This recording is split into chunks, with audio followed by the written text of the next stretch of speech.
City vision വാർത്തകളിലേക്ക് സ്വാഗതം. പ്രധാന വാർത്തകൾ. മെയ് 4 നടക്കുന്ന നിയമസഭാ തെരഞ്ഞെടുപ്പിന്റെ വോട്ടെണ്ണലിന് മുന്നോടിയായുള്ള മുഴുവൻ നടപടിക്രമങ്ങളും പൂർത്തിയായതായി ജില്ലാ തെരഞ്ഞെടുപ്പ് ഓഫീസറും ജില്ലാ കളക്ടറുമായ ഡോക്ടർ ദിനേശൻ ചെറുവാട്ട്.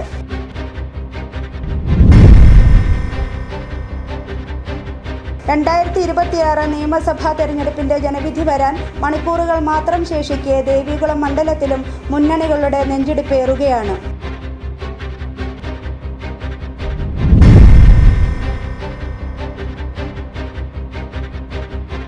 ഹോട്ടലുകളിൽ ഭക്ഷ്യവിഭവങ്ങളുടെ വില വർദ്ധിപ്പിക്കാതെ പിടിച്ചു നിൽക്കാനാവാത്ത അവസ്ഥയിലാണ് ഹോട്ടൽ ഉടമകൾ.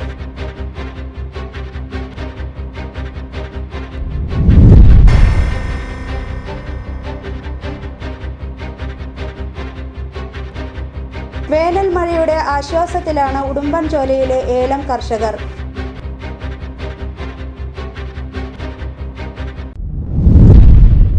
വിശദമായ വാർത്തകളിലേക്ക്. മെയ് 4 നടക്കുന്ന നിയമസഭാ തെരഞ്ഞെടുപ്പിന്റെ വോട്ടെണ്ണലിന് മുന്നോടിയായുള്ള മുഴുവൻ നടപടിക്രമങ്ങളും പൂർത്തിയായതായി ജില്ലാ തെരഞ്ഞെടുപ്പ് ഓഫീസറും ജില്ലാ കളക്ടറുമായ ഡോക്ടർ ദിനേശൻ ചെറുവാട്ട് അറിയിച്ചു. രാവിലെ 8 മണിക്ക് തന്നെ വോട്ടെണ്ണൽ ആരംഭിക്കും.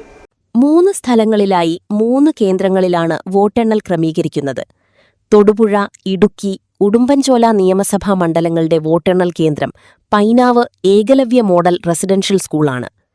പീരുമേട് മണ്ഡലത്തിലെ വോട്ടെണ്ണൽ കേന്ദ്രം കുട്ടിക്കാനം മരിയഗിരി EMHSSും ദേവികുളം മണ്ഡലത്തിലെ കേന്ദ്രം മൂന്നാർ ഗവൺമെന്റ് ഹയർ സെക്കൻഡറി സ്കൂളുമാണ്.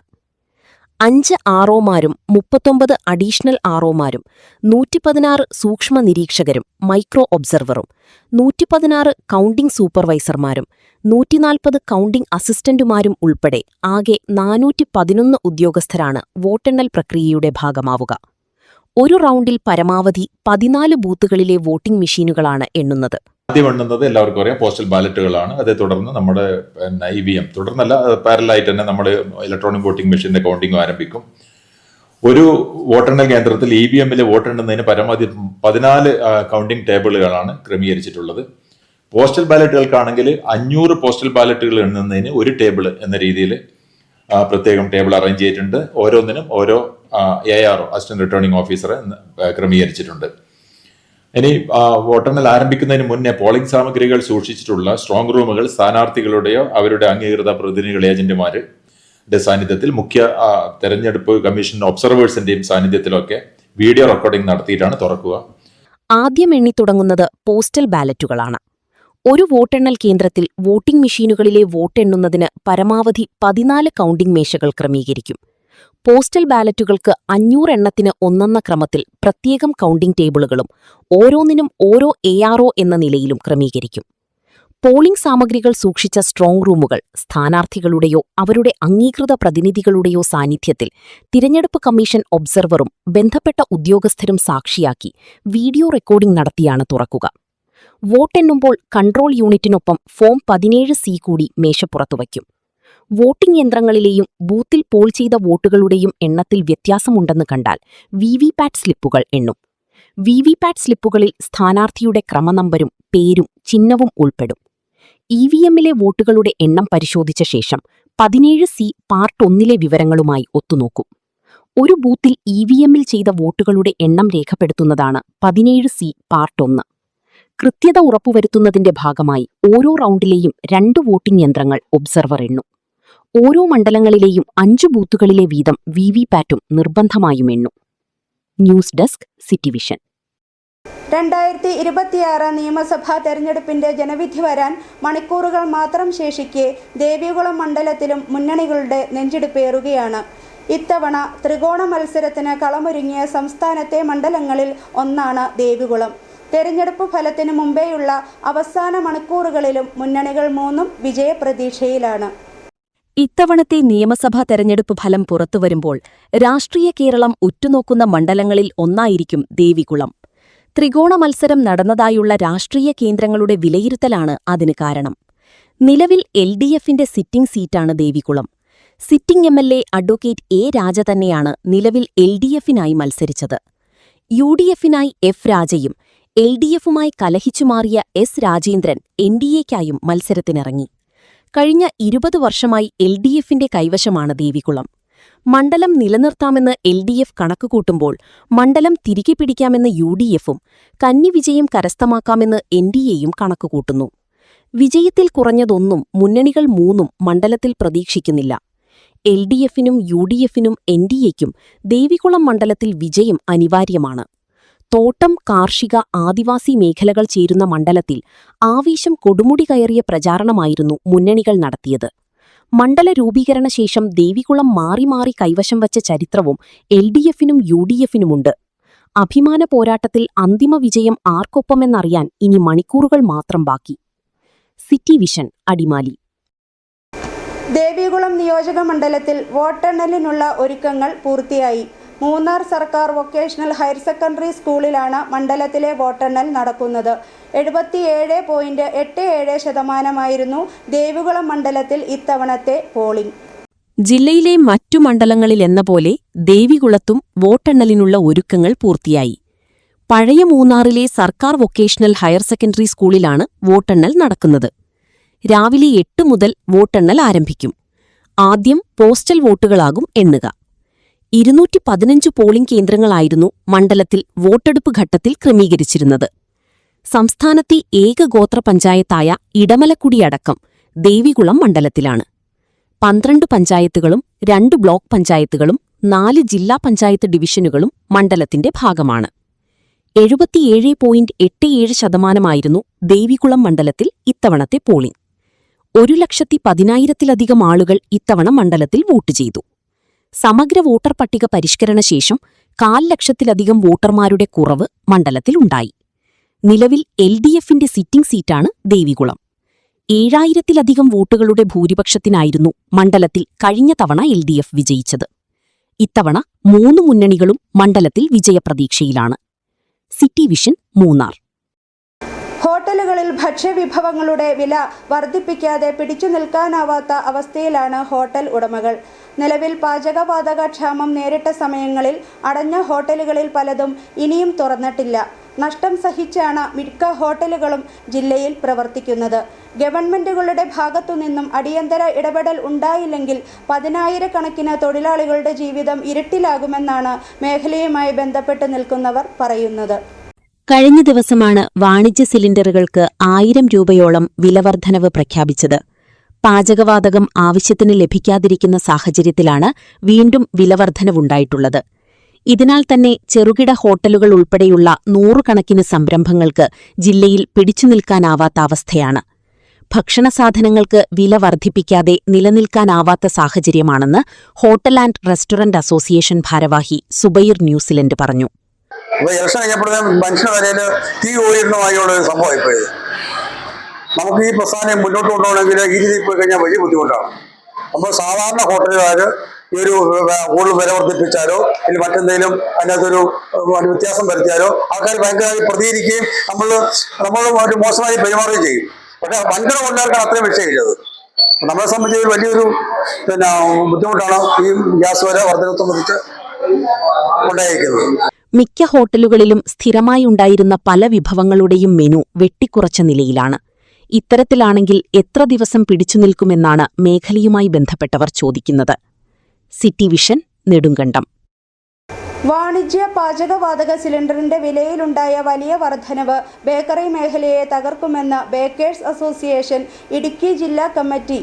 ഭക്ഷ്യവസ്തുക്കളുടെ നിർമ്മാണത്തിന് ആവശ്യമായ അസംസ്കൃത വസ്തുക്കൾക്കടക്കം വലിയ വില വർധനമാണ് കഴിഞ്ഞ കാലങ്ങളിൽ ഉണ്ടായിട്ടുള്ളതെന്നും ഇതിന് പിന്നാലെയുള്ള ഇരുട്ടടിയാണ് പാചകവാതകത്തിന് 1000 രൂപയോളം വർദ്ധിപ്പിച്ച കേന്ദ്ര സർക്കാർ നടപടിയെന്നും ബേക്കേഴ്സ് അസോസിയേഷൻ ഇടുക്കി ജില്ലാ കമ്മിറ്റി സെക്രട്ടറി ദിലീപ് NB പറഞ്ഞു. ബേക്കറികളിലെ ഇപ്പോഴത്തെ അവസ്ഥ ഇതാണ്. ആളുകൾ വളരെ ചുരുക്കം മാത്രമാണ് എത്തുന്നത്. ഭക്ഷണസാധനങ്ങളുടെ വില വർദ്ധിച്ചതായുള്ള പ്രചരണങ്ങൾക്ക് പിന്നാലെയാണ് ആളുകളുടെ എണ്ണത്തിൽ കുറവുണ്ടായത്. പക്ഷേ പഴയ വില തന്നെയാണ് എല്ലാ ബേക്കറികളിലും തുടരുന്നത്. പക്ഷേ വില വർദ്ധിപ്പിക്കാതെ മുന്നോട്ടു പോകുവാനാകില്ല എന്ന അവസ്ഥയാണ് മേഖലയുമായി ബന്ധപ്പെട്ട് പ്രവർത്തിക്കുന്നവർക്കുള്ളത്. ഇതിന് കാരണം കഴിഞ്ഞ ദിവസമുണ്ടായ വാണിജ്യ പാചകവാതക സിലിണ്ടറിന്റെ വിലവർധന തന്നെയാണ്. കേന്ദ്ര സംസ്ഥാന സർക്കാരുകൾ ഇടപെട്ട് ആവശ്യമായ സബ്സിഡി അടക്കം നൽകിക്കൊണ്ട് പ്രശ്നം പരിഹരിക്കണമെന്നാണ് ബേക്കേഴ്സ് അസോസിയേഷൻ ആവശ്യപ്പെടുന്നത്. തവണ സാധാരണ രീതിയിൽ ഗ്യാസിന്റെ വില കൂട്ടുന്നത് 200 രൂപ അങ്ങനെയൊക്കെ ചെറിയ രീതിയിലായിരുന്നു കൂട്ടിക്കൊണ്ടിരുന്നത്. ഈ തവണ വാണിജ്യാടിസ്ഥാനത്തിലുള്ള ഗ്യാസിന്റെ വില ഏകദേശം 1000 രൂപയോളം ഒറ്റയടിക്ക് കൂട്ടിയിരിക്കുകയാണ്. അങ്ങനെ വരുമ്പോൾ നമ്മുടെ പ്രതിസന്ധി ബേക്കറിക്കാർക്ക് വളരെ പ്രതിസന്ധിയാണ് നേരിടുന്നത്. അതിന് വേണ്ട നടപടികൾ എത്രയും പെട്ടെന്ന് കേന്ദ്ര ഗവൺമെന്റിന്റെ ഭാഗത്തു നിന്നാണേലും സംസ്ഥാന ഗവൺമെന്റ് ഭാഗത്തു നിന്നാണേലും ഉണ്ടാകണം. അടിയന്തര ഇടപെടൽ വിഷയത്തിൽ ഗവൺമെന്റുകളുടെ ഭാഗത്തു നിന്നും ഉണ്ടായില്ലെങ്കിൽ ഈ മേഖല തന്നെ ഇല്ലാതാകുമെന്നും അസോസിയേഷൻ കൂട്ടിച്ചേർക്കുന്നു. City vision, Nedumkandam. വേനൽ മഴയുടെ ആശ്വാസത്തിലാണ് ഉടുമ്പൻചോലയിലെ ഏലം കർഷകർ. 5 മാസത്തിനു ശേഷം ലഭിച്ച വേനൽ മഴ കരിഞ്ഞുണങ്ങിയ തോട്ടമേഖലയ്ക്ക് ഉണർവേകുമെന്നാണ് കർഷകർ പറയുന്നത്. മേഖലയിലെ കർഷകരുടെ ഏക്കർ കണക്കിന് കൃഷിയാണ് കഴിഞ്ഞ മാസങ്ങളിലുണ്ടായ വേനലിൽ നശിച്ചത്. ഉടുമ്പൻചോല താലൂക്കിലെ പ്രധാന വരുമാന മാർഗവും കൃഷിയുമാണ് ഏലം. ആയിരക്കണക്കിന് ചെറുകിട കർഷകരാണ് ഏലം കൃഷി കൊണ്ട് ഉപജീവനം നടത്തുന്നത്. എന്നാൽ ആവശ്യത്തിന് ജലസേചന സൗകര്യമില്ലാത്ത തോട്ടങ്ങളിൽ ഇത്തവണ വലിയ പ്രതിസന്ധിയാണുണ്ടായത്. ഇലകളും ചിമ്പും ശരവുമടക്കം കരിഞ്ഞുണങ്ങുന്ന സാഹചര്യമായിരുന്നു. വലിയ തോട്ടങ്ങളിൽ ചെടി നനച്ചുടമകൾ പിടിച്ചുനിന്നപ്പോൾ ചെറുകിട തോട്ടങ്ങളാണ് ഏറ്റവും വലിയ പ്രതിസന്ധി അനുഭവിച്ചത്. 2 ദിവസമായി ലഭിക്കുന്ന വേനൽ മഴയുടെ ആശ്വാസത്തിലാണ് കർഷകരുള്ളത്. കഴിഞ്ഞ 5 മാസക്കാലമായി വരൾച്ച അതിരൂക്ഷമായിരുന്നു. അതുകൊണ്ട് തന്നെ ചെറുകിട തോട്ടമെല്ലാം വളരെയധികം ബുദ്ധിമുട്ട് അനുഭവിച്ചു. വെള്ളമില്ലാത്തതുകൊണ്ട് നിരവധി തോട്ടമേഖലയിൽ വലിയ തോതിലുള്ള നാശനഷ്ടങ്ങളാണ് ഉണ്ടായിരിക്കുന്നത്. വില കൊടുത്ത് പോലും കിട്ടാത്ത ഒരവസ്ഥയായിരുന്നു വെള്ളത്തിന്. ഇപ്പം ഏതൊക്കെയായാലും ഈ 2 ദിവസമായി, ഇന്നലെയാണ് ഒരു നല്ല രീതിയിലുള്ള ഒരു വേനൽ മഴ ലഭിച്ചിരിക്കുന്നത്. ഇത് ഇവിടുത്തെ കൃഷിക്കാർക്കെല്ലാം ഒരു പൊതു ഉണർവ് ഉണ്ടായിട്ടുണ്ട്. വരും ദിവസങ്ങളിലും മഴ ലഭിക്കുമെന്നുള്ള പ്രതീക്ഷയിലാണ് മേഖലയിലെ കർഷകർ. ഏലത്തിനു പുറമെ മറ്റു കാർഷിക വിളകൾക്കും ഇപ്പോൾ ലഭിക്കുന്ന വേനൽ മഴ ആശ്വാസമാണ്. City vision, Udumbanchola. ഇടവേള. രാജാക്കാടിൽ ആതുര സേവന രംഗത്ത് 4 നൂറ്റാണ്ടിന്റെ പ്രവർത്തന മികവുമായി മുന്നേറുന്ന കൃപ മെഡിക്കൽസ് മലയോര ജനതയുടെ മികച്ച ആരോഗ്യ പരിപാലനത്തിനായി സമർപ്പിക്കുന്നു കൃപ മെഡിക്കൽ സെന്റർ രാജാക്കാട്. കൃത്യതയോടെയുള്ള രോഗനിർണയത്തിനും മികച്ച ചികിത്സയ്ക്കും വേണ്ടി വിദഗ്ധരായ ഡോക്ടർമാരെയും ഹൈടെക് മെഷീനറികളും മികച്ച നഴ്സിംഗ് ആൻഡ് ടെക്നീഷ്യന്മാരെയും ഉൾപ്പെടുത്തി കുറഞ്ഞ സമയത്തിനുള്ളിൽ രോഗനിർണയവും വിദഗ്ധ ചികിത്സയും ലഭ്യമാക്കുന്നു. കൂടാതെ 12 മണിക്കൂർ ഡോക്ടറുടെ സേവനം ലഭ്യമാക്കി നഴ്സിംഗ് സർവീസോടെ പ്രവർത്തിക്കുന്ന quality health care centre, doctors clinic, patient caring, patient monitoring, nursing services, patient observation unit, palliative caring, diagnosing and treatment തുടങ്ങി എല്ലാവിധ ആരോഗ്യ പരിപാലന സൗകര്യങ്ങളും ലഭ്യമാണ്. ഹൈടെക് മെഷീനറികളുടെ സഹായത്തോടെ രോഗനിർണയം ഇനി കുറഞ്ഞ സമയത്തിനുള്ളിൽ. 300 ml full room X-ray and 12 channel digital ECG. വിവിധ രോഗനിർണയങ്ങൾക്കായി മൾട്ടി സ്പെഷ്യാലിറ്റി ലബോറട്ടറി. എല്ലാവിധ ലബോറട്ടറി ടെസ്റ്റുകളും സ്പെഷ്യൽ ടെസ്റ്റുകളും 1 മണിക്കൂറിനുള്ളിൽ. വിവിധ ചെക്കപ്പ് പാക്കേജുകൾ. വിദഗ്ധ ടെക്നീഷ്യന്മാരുടെ നേതൃത്വത്തിൽ 100% ക്വാളിറ്റിയോടുകൂടിയുള്ള ടെസ്റ്റ് റിസൾട്ടുകൾ. കൂടാതെ ഉടൻ പ്രവർത്തനം ആരംഭിക്കുന്നു അൾട്രാസൗണ്ട് സ്കാനിംഗ്.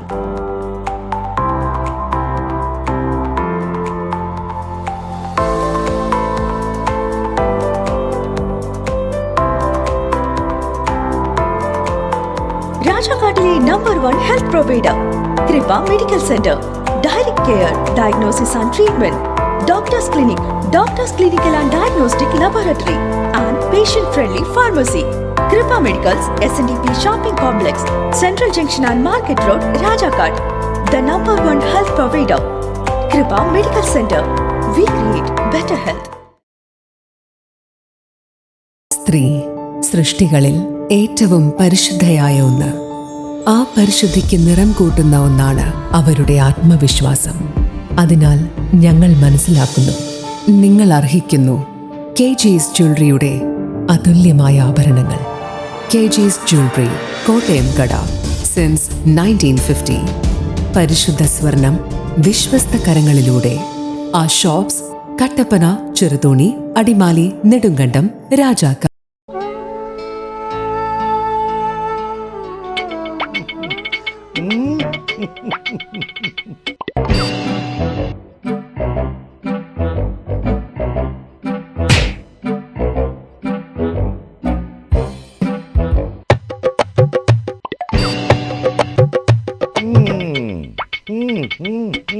ഇതാണ് സാധനം. ഇവനെ അങ്ങ് പ്രയോഗിച്ചാൽ ഏതേലും സൂപ്പറായിട്ട് കായ്ക്കും. എല്ലാ പൂക്കളും കായാകുന്നതിന് ബെൻസാവൈറ്റ്, ചൊറിയില്ലാത്ത കായ്കൾക്കായി സൾഫോസ്, കൂടാതെ അമിൻഡ, ഹീര, ഡോറിസ്, വെൽവെറ്റ്. കർഷകന്റെ പ്രതീക്ഷയ്ക്കൊത്ത ഉൽപാദനം വർദ്ധിക്കാൻ വൈറ്റ്ഫീൽഡ് ഇന്റർനാഷണലിന്റെ ഉൽപ്പന്നങ്ങൾ ഉപയോഗിക്കൂ. വീണ്ടും വാർത്തകളിലേക്ക്. മരിയാപുരം ഗ്രാമപഞ്ചായത്തിൽ മഴക്കാല പൂർവ്വ ശുചീകരണ പ്രവർത്തനങ്ങൾക്ക് തുടക്കമായി. ഉപ്പുതോട് പ്രതിഭാ ഗ്രന്ഥശാല അങ്കണത്തിൽ ഗ്രാമപഞ്ചായത്ത് പ്രസിഡന്റ് ജിപ്സി ജിമ്മി ശുചീകരണ പ്രവർത്തനങ്ങൾ ഉദ്ഘാടനം ചെയ്തു. പകർച്ചവ്യാധികളെ ഇനി അങ്ങനെ കയറൂരി വിടില്ലെന്നാണ് മരിയാപുരം പഞ്ചായത്ത് അധികൃതരുടെ പ്രഖ്യാപനം. കാലവർഷത്തോടനുബന്ധിച്ച് വ്യാപിക്കാൻ സാധ്യതയുള്ള പകർച്ചവ്യാധികളെയും സാംക്രമിക രോഗങ്ങളെയും ഇനിയും കയറൂരിവിടില്ലെന്ന പ്രഖ്യാപനവുമായി മരിയാപുരം ഗ്രാമപഞ്ചായത്തിന്റെ മഴക്കാലപൂർവ്വ ശുചീകരണ പ്രവർത്തനങ്ങൾക്ക് തുടക്കമായി.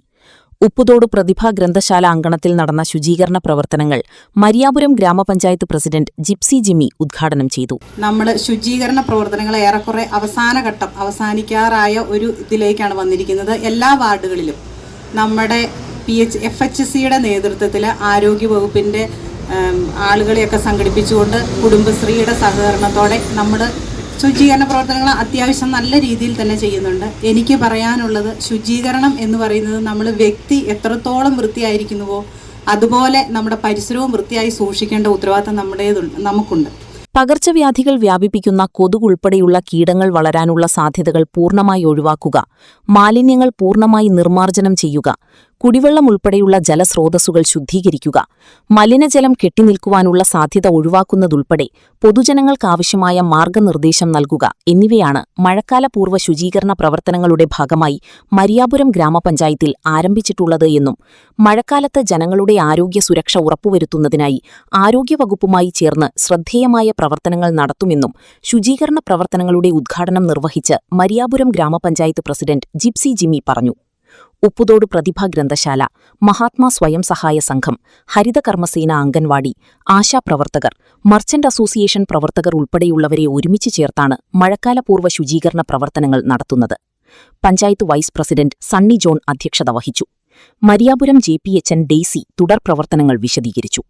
പ്രതിഭാ ഗ്രന്ഥശാല president VM Joseph, anganwadi worker Lucy CC, Asha worker Molly Pushkaran, പൊതുപ്രവർത്തകരായ doctor Abraham Joseph, Santo Nelledam, BB Choorakkuzhi, Satheesan Mananthanath ഉൾപ്പെടെ നിരവധി പേർ നേതൃത്വം നൽകി. സിറ്റിവിഷൻ ഇടുക്കി. ഇടുക്കി പേപ്പാറയിൽ ഭക്ഷ്യയോഗ്യമല്ലാത്ത അരി വിതരണം ചെയ്ത സംഭവത്തിൽ റേഷൻ കടയുടെ ലൈസൻസ് സസ്പെൻഡ് ചെയ്തു. ഇടുക്കി വാഴത്തോപ്പ് പേപ്പാറയിൽ പ്രവർത്തിക്കുന്ന ARD 34 നമ്പർ റേഷൻ കടയുടെ ലൈസൻസാണ് സസ്പെൻഡ് ചെയ്തത്. മണിയാറാംകുടി കുട്ടപ്പൻ സിറ്റിയിലെ റേഷൻ കടയ്ക്കാണ് പകരം ചുമതല നൽകിയിരിക്കുന്നത്. ഇടുക്കി താലൂക്ക് സപ്ലൈ ഓഫീസർ വിനോദാണ് നടപടി സ്വീകരിച്ചത്. ഭക്ഷ്യയോഗ്യമല്ലാത്തതും ചെള്ളു നിറഞ്ഞതും കട്ട കെട്ടിയതും മാലിന്യങ്ങൾ കലർന്നതുമായ അരിയാണ് ലഭിച്ചതെന്ന് ആരോപിച്ച് പേപ്പാറ സ്വദേശിയായ മാത്യു അഗസ്റ്റിൻ ഇടുക്കി താലൂക്ക് സപ്ലൈ ഓഫീസിൽ പരാതി നൽകിയിരുന്നു. തുടർന്ന് ഭക്ഷ്യവകുപ്പ് നടത്തിയ പരിശോധനയിൽ കടയിൽ നിന്ന് 75 കിലോ ഭക്ഷ്യയോഗ്യമല്ലാത്ത അരി കൂടി പിടികൂടുകയും സ്റ്റോക്കിൽ കൃത്രിമം കണ്ടെത്തുകയും ചെയ്തു. ഈ സാഹചര്യത്തിലാണ് കടയടയ്ക്കാനുള്ള നടപടി സ്വീകരിച്ചത്. ലൈസൻസിയെ പലതവണ വിളിപ്പിച്ചിട്ടും ഹാജരാകാതിരുന്നതും നടപടിയെ ശക്തമാക്കി. മുൻപ് 89 EY കാർഡുകൾ ഉണ്ടായിരുന്ന കടയിൽ നിലവിൽ വെറും 15 കാർഡുകൾ മാത്രമാണ് ശേഷിക്കുന്നത്. റേഷൻ സംവിധാനത്തിലെ ഗുണമേന്മ ഉറപ്പാക്കുന്നതിൽ വീഴ്ച വരുത്തുന്നവർക്കെതിരെ കർശന നടപടി തുടരുമെന്ന് അധികൃതർ മുന്നറിയിപ്പ് നൽകി. സിറ്റിവിഷൻ ഇടുക്കി. കുമളി മൂന്നാർ സംസ്ഥാന പാതയിൽ രാംകോ മുതൽ പാറത്തോട് വരെയുള്ള ഭാഗം ക്വാറി മാഫിയ കൈയടയ്ക്കുന്നതായി പരാതി. സംസ്ഥാന പാതയുടെ പകുതിയോളം കയ്യേറി നിരവധിയിടങ്ങളിലാണ് 100 കണക്കിന് ലോഡ് പാറ ഉൽപ്പന്നങ്ങൾ നിക്ഷേപിച്ചിട്ടുള്ളത്. കൊടും വളവിലടക്കം നിക്ഷേപിച്ചിട്ടുള്ള മെറ്റലിലും മറ്റും കയറി നിയന്ത്രണം നഷ്ടപ്പെട്ട് വാഹനങ്ങൾ അപകടത്തിൽ ഉൾപ്പെടുന്നത് തുടർക്കഥയായിട്ടുണ്ട്.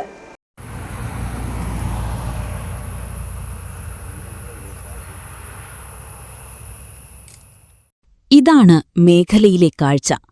100 കണക്കിന് ലോഡ് മെറ്റലും പാറപ്പൊടിയുമൊക്കെയാണ് സംസ്ഥാനപാതയുടെ ഇരുവശങ്ങളിലും കൂട്ടിയിട്ടിരിക്കുന്നത്. മഴ പെയ്യുമ്പോൾ ഇതൊലിച്ച് റോഡിലേക്കെത്തും. ഇരുചക്രവാഹന യാത്രികടക്കം ഇതിൽ കയറി വീഴുന്നതും പതിവാണ്.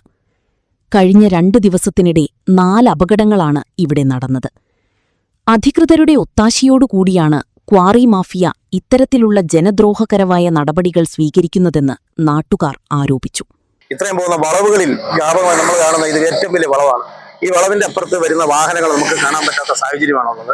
അതിന്റെ ഇടയ്ക്ക് റോഡിന്റെ പകുതി കൈയടക്കിക്കൊണ്ട് ഇവർ മെറ്റലടക്കം സ്ഥാപിക്കുകയാണ്. അപ്പൊ അവരോട് ചോദിച്ചു, അവരോട് ഞങ്ങൾ PWD അനുവാദത്തോടു കൂടിയാണ് ഇത്തരം കാര്യങ്ങൾ ചെയ്തുകൊണ്ടിരിക്കുന്നത്. അപ്പൊ PWD ഉദ്യോഗസ്ഥർ മനഃപൂർവ്വം ഇവരുടെ കയ്യിൽ നിന്ന് കൈക്കൂലി മേടിച്ചുകൊണ്ടാണോ ഈ കാര്യങ്ങളൊക്കെ നടപ്പിലാക്കുന്നത് നമുക്ക് മനസ്സിലാകുന്നില്ല. കാരണം JCB ഉപയോഗിച്ചുകൊണ്ട് ഈ തൊട്ടടുത്ത് കാണുന്ന റോഡടക്കം ഇളക്കി മറിച്ചിട്ടുണ്ട്. വിഷയത്തിൽ അടിയന്തരം നടപടി സ്വീകരിച്ചില്ലെങ്കിൽ ശക്തമായ പ്രക്ഷോഭ പരിപാടികളുമായി രംഗത്തുവരുമെന്ന് നാട്ടുകാർ അറിയിച്ചു. City vision, Udumbanchola. ഹൈറേഞ്ചിന്റെ യുവ എഴുത്തുകാരി സിന്ധു തോമസിന്റെ ഊറാറ എന്ന കഥാസമാഹാരത്തിന്റെ പ്രകാശന ചടങ്ങ് നടന്നു. കമ്പളിക്കണ്ടം വ്യാപാര ഭവനിൽ നടന്ന ചടങ്ങിൽ ഇടുക്കി MP അഡ്വക്കേറ്റ് ഡീൻ കുര്യാക്കോസ് പുസ്തക പ്രകാശന കർമ്മം നിർവഹിച്ചു. കേരള സ്റ്റേറ്റ് ലീഗൽ സർവീസ് അതോറിറ്റിയിൽ PLV-ആയി സേവനം ചെയ്യുന്ന സിന്ധു തോമസ് എന്ന എഴുത്തുകാരിക്ക് 2023 2025 കുടുംബശ്രീ സംസ്ഥാനതല കഥാപുരസ്കാരം, MS സുരേന്ദ്രൻ സംസ്ഥാന കഥാപുരസ്കാരം, മലയാള കാവ്യസാഹിതി സംസ്ഥാന കഥാപുരസ്കാരം, സ്നേഹവീട് കഥാപുരസ്കാരം, സ്കൂൾ ഓർമ്മകൾ സംസ്ഥാന പുരസ്കാരം, ഈ മലയാളി കഥാപുരസ്കാരം തുടങ്ങി നിരവധി പുരസ്കാരങ്ങൾ ലഭിച്ചിട്ടുണ്ട്. ദേവികുളം ആകാശവാണി നിലയത്തിൽ നിന്നും 14 കഥകൾ പ്രക്ഷേപണം ചെയ്തിട്ടുമുണ്ട്. അടുത്ത അധ്യയന വർഷം മുതൽ ഈ എഴുത്തുകാരിയുടെ ഒരു കഥ CBSE 7ാം ക്ലാസ് പാഠ്യപദ്ധതിയിൽ ഉൾപ്പെടുത്തിയിട്ടുമുണ്ട്. ഹൈറേഞ്ചിന്റെ യുവ എഴുത്തുകാരിയായ സിന്ധു തോമസിന്റെ പുതിയ രചനയായ ഊറാറ എന്ന കഥാസമാഹാരത്തിന്റെ പ്രകാശന ചടങ്ങാണ് നടത്തിയത്.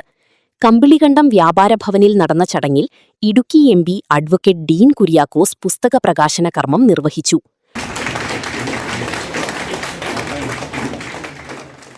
ബുദ്ധിമുട്ടിയാണ് ഇവിടെയുള്ള ആളുകൾ അതിജീവനം കഴിക്കുന്നത് എന്നുള്ളത് ഒരു ചരിത്രപരമായ വസ്തുതയാണ്. ഈ വക പ്രയാസങ്ങളൊന്നും ഒരുപക്ഷെ മറ്റ് നാടുകളിൽ ഉണ്ടായേക്കില്ല എന്നുള്ളതാണ് പച്ചപ്രമാണം. അതുകൊണ്ട് തന്നെ സാധ്യതകളുടെ കാര്യത്തിൽ ഈ ഏറ്റക്കുറച്ചിലുകൾ നമ്മുടെ നാടിനെ അനുഭവിക്കുന്നു. വികസനപരമായ പിന്നോക്കാവസ്ഥ, അടിസ്ഥാന സൗകര്യങ്ങളുടെ അപര്യാപ്തതകൾ, വിദ്യാഭ്യാസ സൗകര്യങ്ങൾ കുറവ്, സ്ഥാപനങ്ങൾ കുറവ്, ഉന്നത വിദ്യാഭ്യാസത്തിന്റെ കാര്യത്തിൽ വിശേഷിച്ച് ആശുപത്രി സൗകര്യങ്ങളുടെ കുറവ്. കമ്പിളികണ്ടത്തെ കൽഭരണികൾ എന്ന ഓർമ്മകഥകളുടെ രചയിതാവ് ബാബു അബ്രഹാം പുസ്തകം ഏറ്റുവാങ്ങി. കൊന്നത്തടി ഗ്രാമപഞ്ചായത്ത് പ്രസിഡന്റ് CK പ്രസാദ് യോഗത്തിൽ അധ്യക്ഷത വഹിച്ചു. എഴുത്തുകാരനും പ്രഭാഷകനുമായ ജോസ് കോനാട്ട് പുസ്തകാവതരണം നടത്തി. ചടങ്ങിൽ കവിയും മാധ്യമപ്രവർത്തകനുമായ ആന്റണി മുനിയറ മുഖ്യപ്രഭാഷണം നടത്തി. ഫാദർ സെബാസ്റ്റ്യൻ വടക്കീൽ, ജില്ലാ പഞ്ചായത്ത് അംഗങ്ങളായ EP Usman, Shiny Saji, Idukki women's council secretary Rosakutty Abraham, നിലാവ് പത്രാധിപർ ശിവരാമൻ പണിക്കൻകുടി, ഗ്രാമപഞ്ചായത്ത് അംഗം ഷൈജോ ഇരുമല തുടങ്ങിയവർ പങ്കെടുത്ത് സംസാരിച്ചു. City vision, Idukki. സ്വർണം വെള്ളി നിരക്കുകൾ. ബെന്നീസ് ജുവലറി, സ്വർണം, വെള്ളി, ഡയമണ്ട് ആഭരണങ്ങളുടെ കലവറ. സ്വർണ്ണാഭരണങ്ങൾ ഹോൾസെയിൽ വിലയിൽ സ്വന്തമാക്കാം. 22K 916 ലൈറ്റ് വെയ്റ്റ് ആഭരണങ്ങൾ. രാജ്കോട്ട്, സിംഗപ്പൂർ, ടർക്കിഷ്, കുവൈറ്റ് ആഭരണങ്ങളുടെ ഏറ്റവും പുതിയ കളക്ഷൻസ്. 92.5 വെള്ളി ആഭരണങ്ങൾ. എവർക്കും അനുയോജ്യമായ ബഡ്ജറ്റിൽ 95% എക്സ്ചേഞ്ച് വാല്യൂ ലഭിക്കുന്ന ഡയമണ്ട് ആഭരണങ്ങളുടെ വലിയ ശേഖരം. ഇനി മനസ്സുപോലെ പരിശുദ്ധമായ പൊന്ന്. Benny's jewellery, Benny's tower, bus stand junction, Rajakkad. സ്വർണം ഗ്രാമിന് 13,835 രൂപ, പവന് 1,10,680 രൂപ, വെള്ളി ഗ്രാമിന് 270 രൂപ. പ്രധാന വാർത്തകൾ ഒരിക്കൽ കൂടി. മെയ് 4 നടക്കുന്ന നിയമസഭാ തെരഞ്ഞെടുപ്പിന്റെ വോട്ടെണ്ണലിന് മുന്നോടിയായുള്ള മുഴുവൻ നടപടിക്രമങ്ങളും പൂർത്തിയായതായി ജില്ലാ തെരഞ്ഞെടുപ്പ് ഓഫീസറും ജില്ലാ കളക്ടറുമായ ഡോക്ടർ ദിനേശൻ ചെറുവാട്ട്.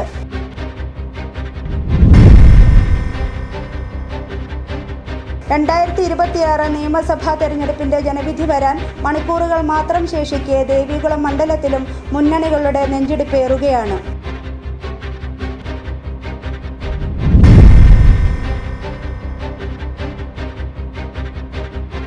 ഹോട്ടലുകളിൽ ഭക്ഷ്യവിഭവങ്ങളുടെ വില വർദ്ധിപ്പിക്കാതെ പിടിച്ചു നിൽക്കാനാവാത്ത അവസ്ഥയിലാണ് ഹോട്ടൽ ഉടമകൾ.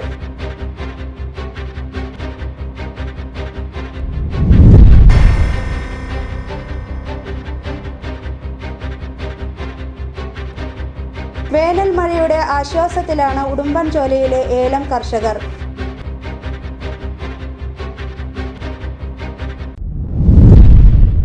ഇതോടെ ഈ വാർത്താ ബുള്ളറ്റിൻ പൂർണ്ണമാകുന്നു. നമസ്കാരം.